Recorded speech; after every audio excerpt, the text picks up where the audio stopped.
Hey guys, Wex Best Airsoft here, and today I'll be showing you my 100% complete U.S. Navy SEALs impression 93 Mogadishu, Somalia. Um, okay, so first of all, before I get started, I want to say I put a lot of research into this, and I've emailed a couple people who actually were in the event. One of those people were Danny McKnight, and the other person I believe was Matthews, the Tom Matthews guy. And I got helmet information from them, and then the rest were from reference pictures. Before I get started, I will tell you that if you want to see the reference pictures, they will not be at the end of this video. They reference pictures and pictures of this kit will be on www.airsoftgearwhores.proforums.org. Make sure I got that right. Yes, .org. Which will be in the description below. The link to that site will be in the description below if you care to check out reference pictures and everything like that. Alright, before I get started, one more thing that I want to mention. I'm actually wearing a lot of gear for the gear that I was actually worn back then. And the reference pictures that I'm posting off, I'm not sure if they're SEAL or Delta. They could be either, because SEALs and Deltas, they pretty much wore the same thing. One reference picture I know for a fact is a Delta because it's Paul Howe, but the other few reference pictures that I have absolutely no clue if they're SEAL or Delta. But they did wear along the same lines of gear. And like I said, I'm actually wearing a lot of gear that they probably didn't wear. Alright, so first off, we'll start on my head. I have a ProTech combat helmet. I have Velcro on the top and the sides, and the top was for when they mounted their beacons. If they needed to mount beacons, they're kind of pre-installed, because keep in mind, they went over there months before the Black Hawk Down event even happened, so their helmets were already Velcroed out and everything like that before that event. But for the event that my kit's based off of, they wouldn't have even had a beacon on their helmet. But anyway, I got my helmet has Velcro on it over the straps of my goggles and on the top. Alright, anyway, I got military issue Sundust and wind goggles. Do not airsoft in these. If you want ones to airsoft in, I recommend picking up the GMP ones for 21 bucks. These ones will not stop a BB, I guarantee it. They're meant exactly for what they say: sun, dust, and wind. Alright, right here I have an Anvis mount.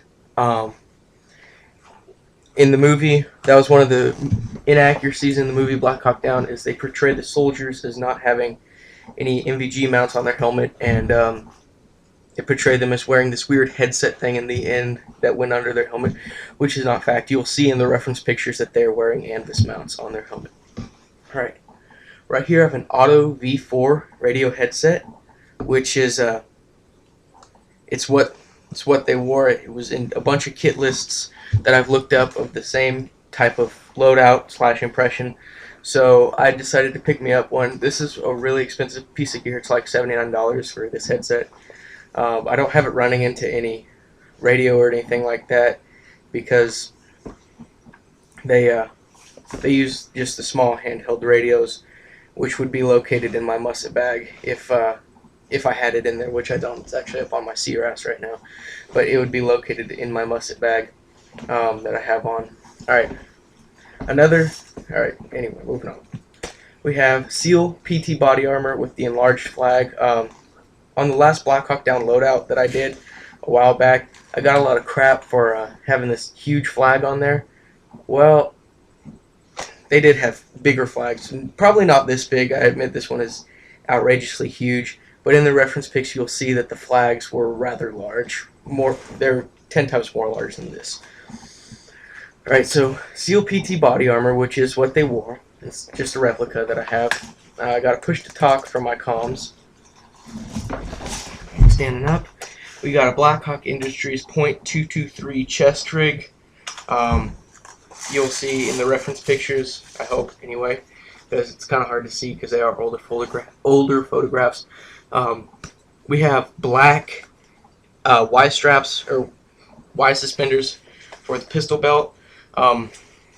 Truth is, a lot of the guys actually didn't even wear the suspenders, and a lot of guys didn't even wear the belt, because like I've mentioned twice before, I think, this was not supposed to be a big mission that you need a bunch of gear for. You're supposed to go in, infiltrate, grab the prisoners, load them onto the trucks, and get out. They weren't anticipating an all-day / all-night mission. It was supposed to go fairly quick. So, and you'll see in the reference pictures, a lot of guys don't have the belts on and don't have the suspenders. But anyway, I'm wearing them just for the sake of the kit. We got a 1989, I do believe it is, quick draw holster, which has my 1911 in it. I couldn't find out if they were using 226s or 1911s. I'm not even sure when the 226 came into service, but 1911 is my preference anyway. So have that in there, mounted on the one leg strap. Another inaccuracy on Black Hawk Down, they depicted the Deltas always wearing the 2 canteens on the side of the butt pack, which is actually false. 2 canteens would have been a lot of weight, and a lot of weight dispersed into one area. They actually carried larger water bottles in their butt pack or in their musket bag, just depending on. I got that off of a one of the fan websites or the memorial websites. Yeah. Alright, moving down, we have 1 knee pad. You'll see in the reference pics that a lot of guys actually didn't even wear any knee pads. And then we have Rothko black leather combat boots, which in every reference picture I've seen, they've all been bloused, so I bloused mine. Alright. On my back, we have a musket bag, which is where a radio would have been held, or a water bottle, like one of the big water bottles. And then on right here we have a butt pack. I know it's not properly put on there, but I quickly put everything on this pistol belt for the kit. A lot of stuff was carried in their butt packs or musket bags, and then they had field medics that would run around with butt packs. So they didn't, like I said, they didn't really carry a lot. Alright, and then to finish off, we have a Replica Am 733C. It's a full metal, very nice. Just got this like an hour ago. Please excuse the aim point. In fact, I'll take that off because that is, they didn't have those back then. That was another thing with Black Hawk Down. They pictured them having those aim points right there, when in fact they used something called aim point 3000, which is just an old aim point, which I'm not going to spend a lot of money to get an aim point 3000 when some of the guys just rolled without any aim point on there. So M733C full metal. I'm going to turn it into an M727 though. All you got to do is take this barrel out and put a longer barrel on, just because I like the longer barrel and I already have a CQB weapon. Raid modded DCUs with a full color flag on there, and these are tricolors. A lot of the guys wore the chocolate chips, but the guys who wore them were mostly Rangers. I'm wearing 3-color just because 3-color's awesome. So I'll give you a spinny.